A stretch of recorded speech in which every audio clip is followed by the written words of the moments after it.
Ok, hello. Voy a abrir aquí las dos por si no sé A ver, cuál. lo voy a poner en mute para por si mi perrita ladra o lo que sea. Ok, nos tomamos foto. A ver. Muy bien, pues buenas tardes. El día de hoy, Sofía Baltasar y su servidora Yara Medina les vamos a explicar el modernismo, tanto desde una perspectiva filosófica y como una corriente artística. Y antes de pasar a la definición dada por ciertos autores respecto a cada rama, vamos a dar como una definición global que pudimos concluir haciendo nuestra investigación. Este es un movimiento global en la sociedad y la cultura que desde las primeras décadas del siglo XX buscó una nueva alineación con la experiencia y los valores de la vida industrial moderna. Sobre la base de los precedentes de finales del siglo XIX, los artistas de todo el mundo utilizaron nuevas imágenes, materiales y técnicas para crear obras de arte que sintieron que reflejaban mejor las realidades y esperanzas de las sociedades modernas. Muy bien, comenzando con una definición de la corriente primeramente filosófica, a partir del texto de José Miguel Gambra, pudimos retomar una explicación sobre que el núcleo del modernismo tiene tres doctrinas. La primera, el idealismo, viene a coincidir con el horizonte filosófico común a todo el pensamiento moderno, que después profundizaremos en que el modernismo fue un pionero y un parteaguas en esta historia del arte en la que él da comienzo y cuerda para la creación de muchos otros o inspiración de muchas corrientes artísticas con trasfondo filosófico. Las otras dos es el agnosticismo y el inmanentismo religioso, que sitúan negativa y positivamente el llamado hecho religioso en consonancia con ese horizonte. Eh, a partir de un glosario de filosofía también pudimos relacionarlo con que es una teoría filosófico-religiosa condenada por San Pío, que fue un papa de la Iglesia Católica entre agosto de 1903 y agosto de 1914, que coincide con los años en los que el modernismo tuvo gran auge. Y pues este papa es recordado por su fuerte oposición al modernismo teológico. Entonces, esto del modernismo, desde una perspectiva filosófica, supone que la fe no es patrimonio de la Iglesia, sino que pertenece a la razón humana por efecto de una revelación primitiva. De aquí deduce el carácter relativista de todas las religiones y propugna su evolución en convergencia hacia una religión superior y superadora. Y pues en general es la base del actual progresismo religioso. A partir de aquí podemos comprender que es el trasfondo para lo que va a ser la definición desde una perspectiva artística. Es conocida por ser un movimiento que surge a finales del siglo XIX y principios del siglo XX, igual. Este movimiento fue denominado como modernismo en España, mientras que en el resto de Europa recibe otros nombres, pues ya dependiendo de la función en su territorio, y nosotros podemos quedarnos con arte nuevo, que fue el utilizado en Francia. Eh, este es un arte con iniciativa de ruptura respecto a lo anterior. Se mueve con ansias de libertad, de creación, reinterpretación. El modernismo o arte nuevo busca abolir la jerarquía que tradicionalmente se había establecido en las artes. Tiene ideales estéticos, la búsqueda de la exaltación de la belleza, el uso de nuevos materiales y un gusto por ensalzar lo que se entendió por modernidad. Nosotros, a partir del texto de Jiménez, que se llama El arte moderno, explica que el modernismo nos muestra entero y verdadero en cada juicio las prioridades estéticas, sus adhesiones y sus rechazos. Y bueno, quisimos plasmar un poco de este movimiento en una línea del tiempo en donde queremos primero recalcar que sabemos que en este gran lapso, de hecho es un pequeño lapso de tiempo, pero que involucra a muchas etapas del arte. También involucra muchos movimientos, pero nosotros nos quisimos enfocar esencialmente en el modernismo para poder entender cuáles fueron sus puntos de auge, ciertos artistas en los que también quisimos involucrar tanto autores literarios, pintores, arquitectos, algunas de las obras que queremos explicarles más adelante y los eventos que representan el auge que tuvo este movimiento en la historia de las corrientes artísticas y la filosofía. Y bueno, en 1880 es la primera señal evidente en donde, por ejemplo, las estaciones de tren en París comenzaron a tomar este tipo de representaciones artísticas para hacer sus estaciones. Entonces se comienza a ver en Europa y a partir de aquí se empieza como a esparcir más en los territorios en los que luego comienza a adoptar ciertos nombres característicos. En 1888, Rubén Darío, un importante autor latinoamericano, publica su poemario Azul, que se le atribuye como ser la primera obra literaria que abre paso, abre camino al modernismo. Cabe recalcar que este movimiento fue uno de los más fuertes hablando de la literatura en Latinoamérica. Y pues bueno, Rubén Darío es conocido como uno de los representantes más importantes a partir de esto y después escribe muchas otras obras que también ayudan a destacar el modernismo en América Latina. Después, en 1889, ocurre un punto destacado en la evolución del modernismo, que fue la Exposición Universal de París, en el cual el modernismo triunfó en cada medio expuesto. Este se trataba como de una convención, por así decirlo, en donde se presentaban las corrientes y distintas maneras de representarlo. Y pues bueno, el modernismo tuvo un gran desempeño y triunfó, la verdad, en cada medio que pudo exponer. Después de 1891, José Martín, un autor también muy importante, si nos queremos acercar un poco al continente, es José Martín, que publica en Nuestra América, que después se considera uno de los textos literarios más importantes de la época y del movimiento, porque habla pues de desigualdad y muchos sentimientos que pudo llegar a tener Latinoamérica en ese tiempo con el contexto histórico. En 1892, Víctor Horta es un arquitecto, construye la Casa Tassel, que se considera una de las obras más grandes del modernismo, pues claramente es impresionante por el hecho de que sea toda una construcción, el diseño, la estructura. Aquí podemos ver una foto del interior, incluso en el exterior también es muy representativo de la manera en que los artistas comienzan a proyectar su arte pues en diferentes objetos o pues en sí obras. En 1896, Alphonse Mucha es un pintor que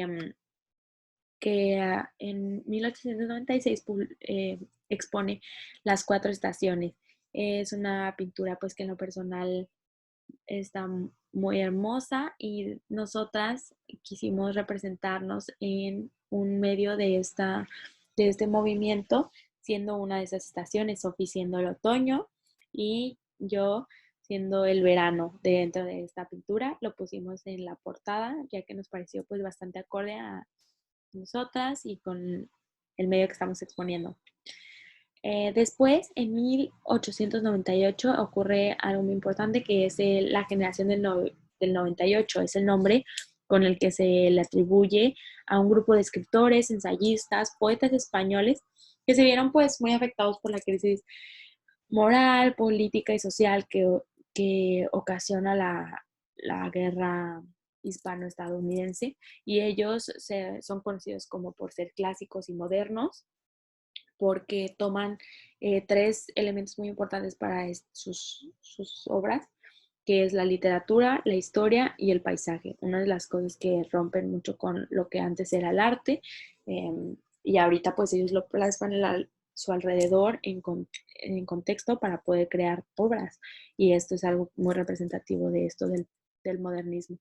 Y bueno, en 1902 se puede decir que es cuando el modernismo alcanza su apogeo en la Exposición Internacional del Arte Decorativo Moderno.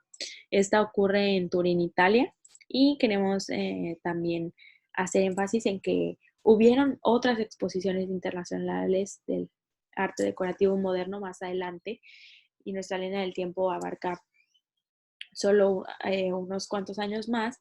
Incluso en 1925 hubo una en París, también muy importante, pero nosotros hemos puesto este rango de tiempo porque es el auge en el auge que tuvo el modernismo. Entonces, en sí, estos son los eventos más representativos, los comienzos, las primeras señales y unos de los artistas que abren camino a nuevas interpretaciones de la misma dentro de la misma corriente, que después salen ramas y demás, pero pues en general esto es lo más importante.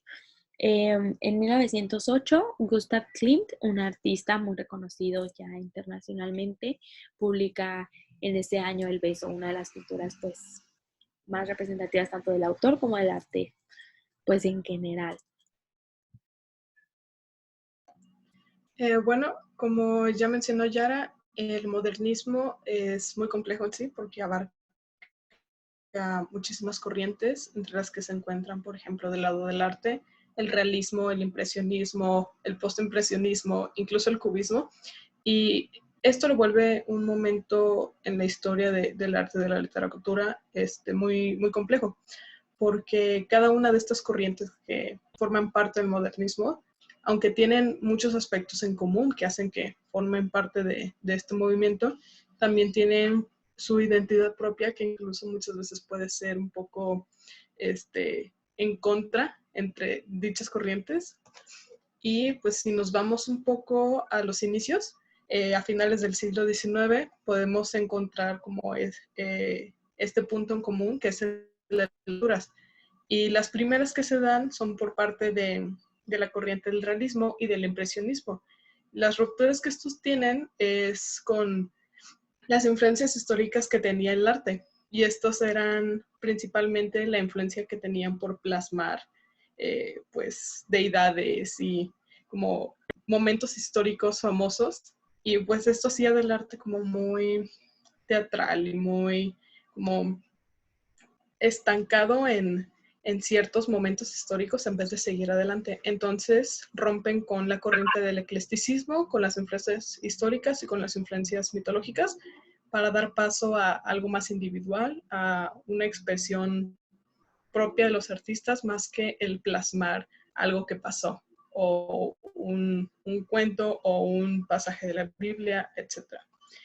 Eso es a finales del siglo XIX. Pasándonos a inicios del siglo XX, sucede que en París, principalmente, al ser la capital cultural de Europa, muchos de los estudiantes artísticos que iban a París se dieron cuenta que había una estructura muy, muy de privilegio en todas las escuelas de arte y en el arte en general, donde todavía se privilegiaba demasiado como las técnicas antiguas y el seguir plasmando la historia y las divinidades.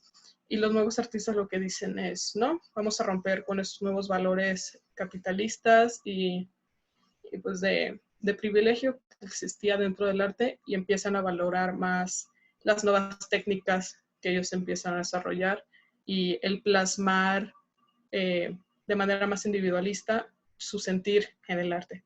Y lo que caracteriza a todas las corrientes del modernismo es justamente esa parte de lo individual y de reflejar la realidad y la esperanza de las sociedades modernas. Esto sobre todo se da porque en Europa y en muchas partes del mundo, durante esas décadas de la primera mitad del siglo XX, hay muchísimos conflictos. Por ejemplo, en Europa tenemos la Primera y la Segunda Guerra Mundial, el fascismo en Italia, las dictaduras en España, incluso aquí en Latinoamérica, en México, está el caso de la Revolución Mexicana. Son muchos conflictos los que se dan y como esos conflictos son muy fuertes y que tienen un efecto muy, muy profundo en la cultura de los países que se ven afectados, hace que el arte y sobre todo las corrientes que forman parte del modernismo busquen experimentar para encontrar nuevas definiciones, no solo las definiciones del arte y de sus culturas, sino pues como toda esta parte de definir nuevamente qué son sus sociedades, qué es el país y como el sentir individual que ellos tienen sobre lo que está pasando en ese momento. Y entonces el modernismo nuevamente hace como este rechazo del pasado de ya no vamos a plasmar lo que ya pasó, vamos a plasmar lo que está sucediendo y lo que queremos que suceda o lo que esperamos que pueda pasar en un futuro. Y pues es también esta búsqueda de algo nuevo.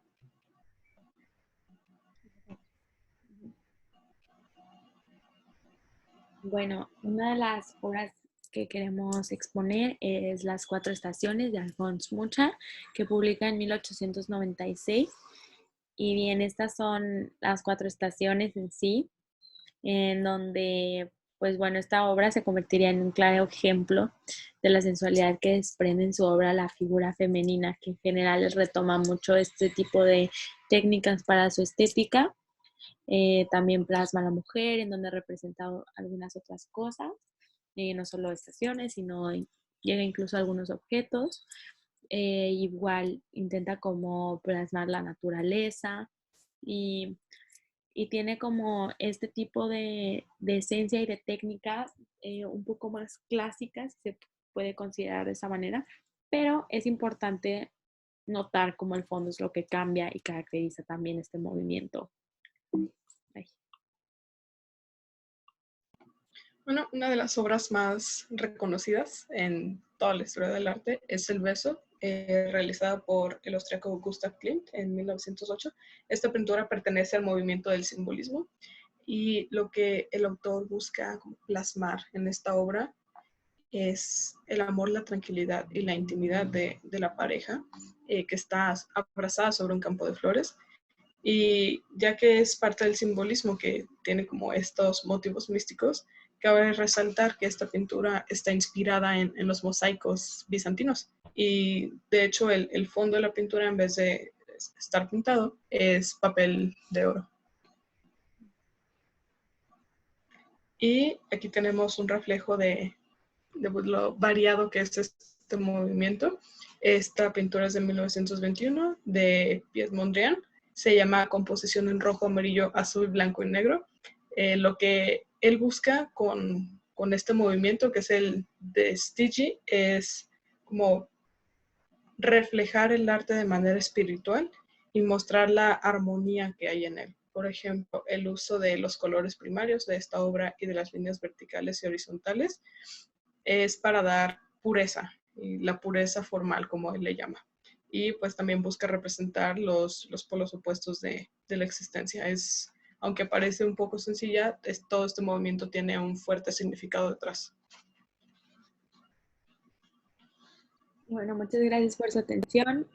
Estamos muy emocionadas de que nos haya tocado este movimiento, exponerlo y además de poder de alguna manera abrir camino para que las demás exposiciones también tengan como un parteaguas desde dónde se originan o de dónde tienen como un agarre para que crezcan e incluso se encuentren en la actualidad.